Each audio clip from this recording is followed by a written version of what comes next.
जो विधान परिषद में जाने हैं राज्यपाल के कोटे से सदस्य, उनको लेकर भी बातचीत फाइनल हो गई है। अब मंत्री पद की शपथ की जो तारीख तय की गई है, उसी कड़ी में इसको देखा जाना चाहिए।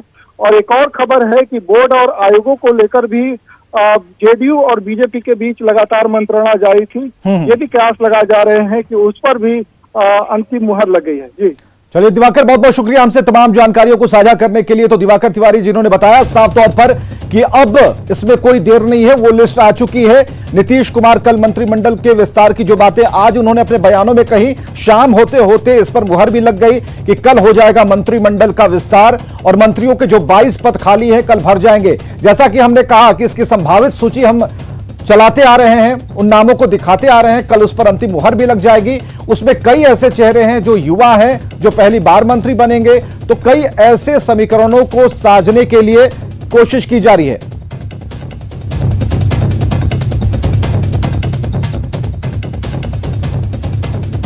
तो दिवाकर तिवारी हमारे साथ इस वक्त भी बने हुए हैं। दिवाकर, आप अगर हमें सुन पा रहे हैं तो हमें जरा उन संभावित चेहरों के बारे में, क्योंकि हम दर्शकों को यह बताना चाह रहे हैं और हमने बताया भी है कि इस बार नए चेहरों को लेकर कुछ समीकरण ज्यादा ही इन बैठकों में उनका जिक्र हुआ, नामों को लेकर जिक्र हुआ और पार्टी चाहती है कि पार्टी युवा बनी रहे और युवा सोच के साथ आगे बढ़ती रहे।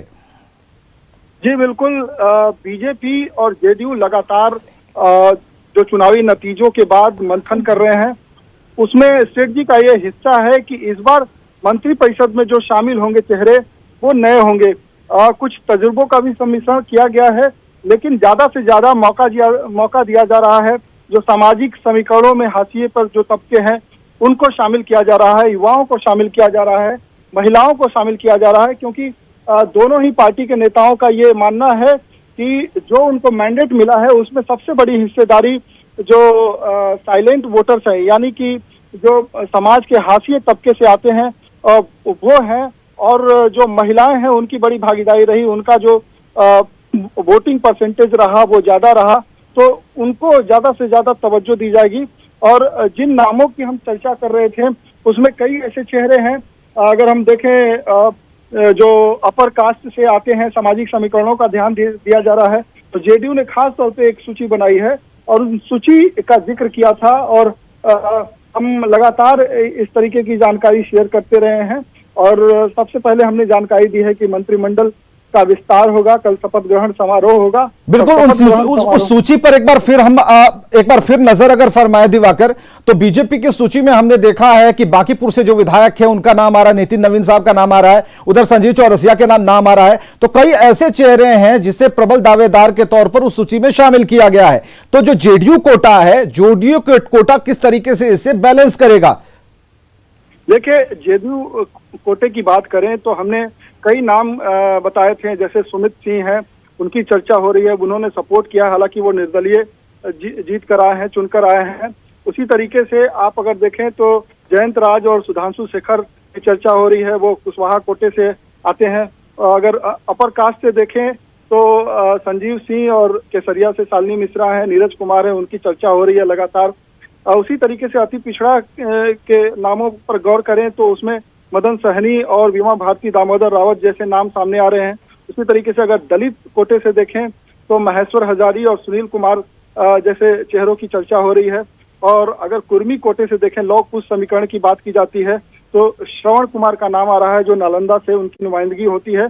और जैसा कि मैंने कहा कि तजुर्बेदार और जो नए चेहरे होंगे उनका सम्मिश्रण वो बिल्कुल एक बैलेंस बनाने की कोशिश होगी। दिवाकर, आप हमारे साथ बने रहिएगा। आनंद अमृतराज हमारे साथ सीधे जुड़ चुके हैं। आनंद, उन सूची के बारे में बात कर रहे हैं क्योंकि कल मंत्रिमंडल का विस्तार होगा, इसलिए बेहद जरूरी है कि जो मंत्रियों के 22 पद खाली हैं उन पर राय विमर्श, चर्चा कुछ हो जाए।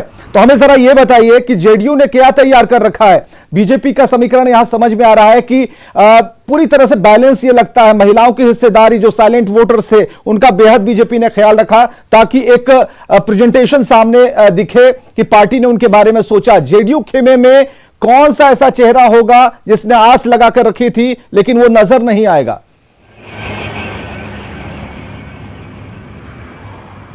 देखिए विवेक, निश्चित तौर पे चूंकि जेडीयू के विधायकों की संख्या इस बार कम है तो जाहिर सी बात है 43 विधायक और एक जमा खान शामिल हुए हैं जेडीयू में, तो 44 के साथ साथ अगर एक आप निर्दलीय सुमित सिंह को देखें तो 45 विधायक इनके पास बचते हैं। तो जेडीयू की पूरी कोशिश होगी कि सामाजिक समीकरण को और क्षेत्रीय समीकरण को साधने की पूरी कोशिश की जाए। जो हमारे पास जानकारी है कि मुस्लिम कोटा से जमा खान को मौका मिल सकता है, अति पिछड़ा कोटा से मदन सहनी है, उनके नाम की चर्चा सबसे ज्यादा है। इसके अलावा दलित कोटा से 2 मंत्रियों के नाम की चर्चा है, 2 विधायकों की, पूर्व मंत्री बहेश्वर हजारी और सुनील कुमार जो पूर्व डीजी है उनके नाम की चर्चा है। इसके अलावा राजपूत कोटा से लेसी सिंह के नाम की चर्चा है, सुमित सिंह के नाम की भी चर्चा है, और एक नाम जो बहुत तेजी से उभरा है वो रिंकू सिंह जो वाल्मीकि नगर से विधायक आते हैं उनके नाम की चर्चा है। इसके अलावा कुशवाहा कोटा से अगर आप देखें तो जयंत राज आते हैं अमरपुर से, उनके नाम की चर्चा है। इसके अलावा जो समीकरण है कुर्मी कोटा से, उससे श्रवण कुमार के नाम की चर्चा। तो ये वो नाम है विवेक जिनको इस बार नीतीश कुमार के मंत्रिमंडल में जगह मिलेगी। तो जाहिर सी बात है, देखिए आज सुबह में नीतीश कुमार ने एक बयान दिया था और बयान के बाद जो सूत्र है वो बता रहे हैं कल मंत्रिमंडल का विस्तार हो रहा है, नीतीश कुमार के मंत्रिमंडल का विस्तार हो रहा है। और जो लगातार जानकारी मिल रही थी, और मैं आपको बता दूं कि 4 नाम आपने ऐसे बताए जो बिल्कुल नए हैं, बिल्कुल ताजे नाम है, जिन्हें ऐसा लगता है कि ये बिल्कुल अभी फ्रंट लाइन पर ही आने वाले हैं, पहली बार मंत्रिमंडल को मंत्री पद संभालेंगे और उसके बाद कुछ विकास को अलग तरीके से देखने की कोशिश करेंगे। लेकिन नीतीश कुमार ने उनका भी बखूबी ख्याल रखा है, जिन्हें अपने कह सकते हैं थिंक टैंक के एक पूरे उसमें शामिल रखना चाहते हैं मुख्यमंत्री।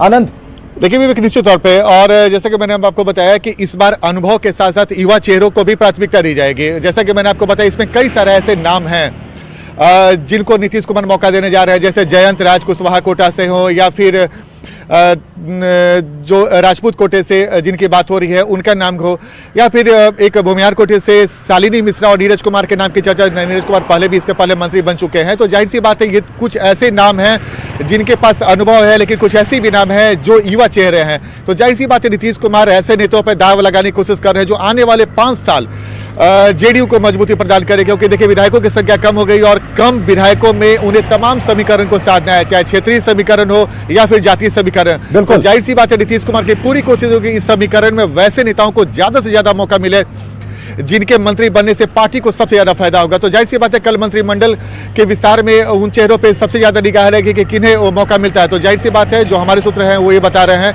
कि सामाजिक समीकरण के साथ साथ युवा और अनुभव दोनों को मौका मिलेगा। सामाजिक तो समीकरण, युवा और अनुभव सभी का मिश्रण होगा, क्योंकि जो 22 पद हैं इस पर रायशुमारी खूब चली है। दिवाकर हमारे साथ जुड़े हुए हैं। दिवाकर, जितनी बैठकें होनी थी दिल्ली में, पटना में, हर जगह बैठकें हुई, लेकिन वैसे वैसे नामों को ज्यादा तवज्जो दी गई, वैसे चेहरों को ज्यादा तवज्जो दी गई जो बैलेंस्ड है, जो पूरी तरीके से एनडीए को बैलेंस रखेंगे, सरकार बेहतर तरीके से चलेगी। और सरकार विकास के नाम पर इन्हें वोट मिला है तो विकास करना चाहती है, लेकिन एक अच्छे और युवा चेहरों के बदौलत। दिवाकर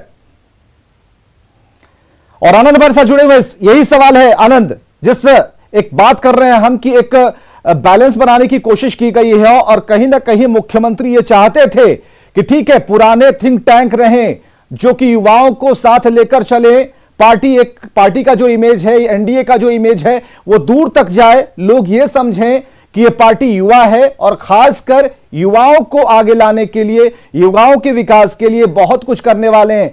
ऐसे में बेहद जरूरी था कि वैसे चेहरों को शामिल किया जाए। अब जब आपने कहा कि हर एक जगह से उन्होंने पिक किया है, हर एक जाति से पिक किया है, तो कहीं किसी के पास कोई जवाब नहीं होगा, सवाल नहीं होगा उठाने के लिए कि आपने ये गलत कर दिया, इन्हें मौका नहीं दिया, लव को छोड़ दिया, कुश को छोड़ दिया, या फिर राजपूतों को छोड़ दिया। यानी कि पूरी तरह से एक समीकरण बिठाया गया यहां पर। देखिए बिल्कुल आपने सही कहा। देखिए जैसे कि, और इसके पीछे नीतीश कुमार की मजबूरी भी समझी जाती है विवेक, क्योंकि विधायकों की संख्या मात्र 45 है। अभी अगर देखें 44 और एक निर्दलीय का समर्थन, सुमित सिंह का उन्हें समर्थन मिला, तो कम विधायकों में आपको तमाम समीकरण साधने होंगे, क्योंकि नीतीश कुमार ने लौकिक समीकरण को खेल लिया है। तो नीतीश कुमार की कोशिश होगी कि अगले मंत्रिमंडल विस्तार में उन तमाम समीकरणों को मौका दिया जाए जो नीतीश कुमार के समीकरण में फिट बैठते हैं और आने वाले समय में जेडीयू के लिए महत्वपूर्ण रोल अदा करे। इसी वजह है कि नीतीश कुमार की पूरी कोशिश होगी कि सवर्णों के साथ साथ जो अति पिछड़ा वोटर है उनको बड़ा मैसेज देने की कोशिश की जाए, क्योंकि लव कुश समीकरण पहले ही शादी अगर राष्ट्रीय अध्यक्ष के तौर पे आरसीपी सिंह और प्रदेश अध्यक्ष के तौर पे उमेश कुशवाहा को, नीतीश कुमार खुद से मुख्यमंत्री हैं, तो जाहिर सी बात है लव कुश समीकरण में कोई सवाल नहीं होता। लेकिन दूसरी तरफ अति पिछड़ा और सवर्ण जो इनके मजबूत वोटर रहे हैं उन्हें भी बड़ा मैसेज देने की कोशिश करके, साथ ही भले ही इस बार जेडीयू से कोई मुस्लिम विधायक चुनाव जीतकर नहीं आया हो विवेक, लेकिन जमा खान बसपा से छोड़कर जेडीयू में शामिल हो चुके हैं, तो उनके मंत्री बनने की बिल्कुल आनंद, आप हमारे साथ लगातार बने रहिए। दिवाकर जी हमारे साथ जुड़ चुके हैं। दिवाकर जरा ये समझाइए कि राज्यपाल से वक्त ले लिया गया है, क्योंकि जब मंत्रिमंडल का विस्तार, ये बातें जब आगे चल पड़ी हैं, तो अब अगला जो पड़ाव है वो है शपथ ग्रहण का।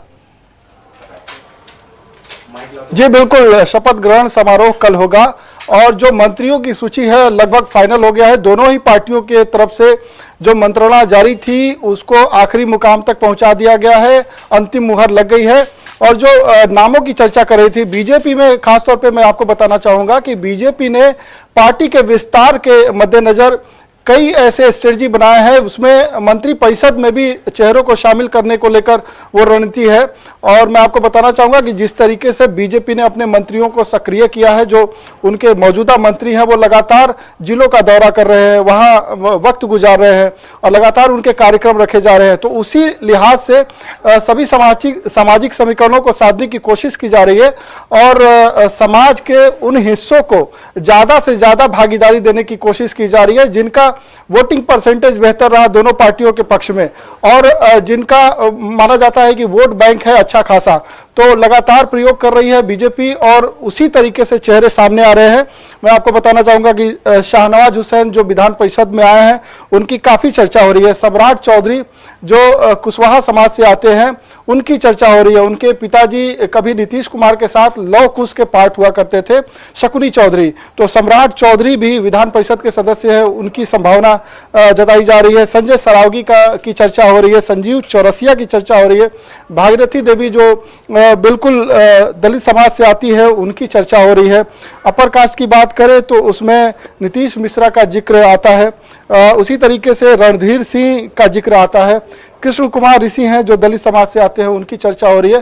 तो तमाम नामों पर जो लगातार बातें चल रही थी दोनों ही पार्टियों की तरफ से अंतिम मुहर लगा दी गई है और बस इंतजार जो है कल का है। और कल जैसे ही शपथ ग्रहण समारोह होंगे बिहार को फुल स्ट्रेंथ का। दिवाकर, ये सूची पहले ही हम दर्शकों को बता चुके हैं और इस पर मुहर लग जानी है, इस पर एक एक कर मुहर लगेगी। जितने भी नाम हमने बताए हैं उस पर मुहर लगनी तय है। कल शपथ ग्रहण समारोह है, लेकिन दिवाकर से एक सवाल और भी। दिवाकर, वक्त कितने बजे का होगा जब शपथ ग्रहण समारोह का आयोजन किया जाना है?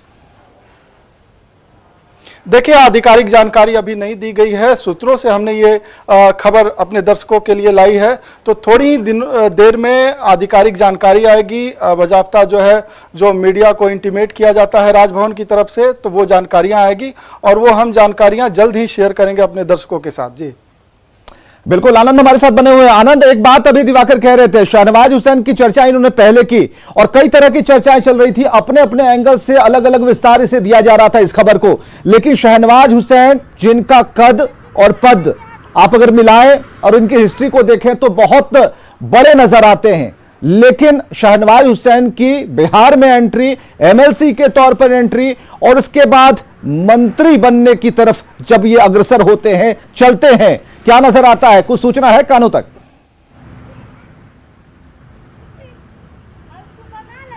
देखिए विवेक, निश्चित तौर पे, लेकिन एक महत्वपूर्ण बात पर आपको ये भी ध्यान देना होगा कि शाहनवाज हुसैन मंत्री पद जब मिलने के बाद उनसे बताई जा रही थी, उनसे सवाल पूछा गया था कि आप मंत्री बन रहे, तो उन्होंने एकदम अनिर्भिकता जाहिर की थी।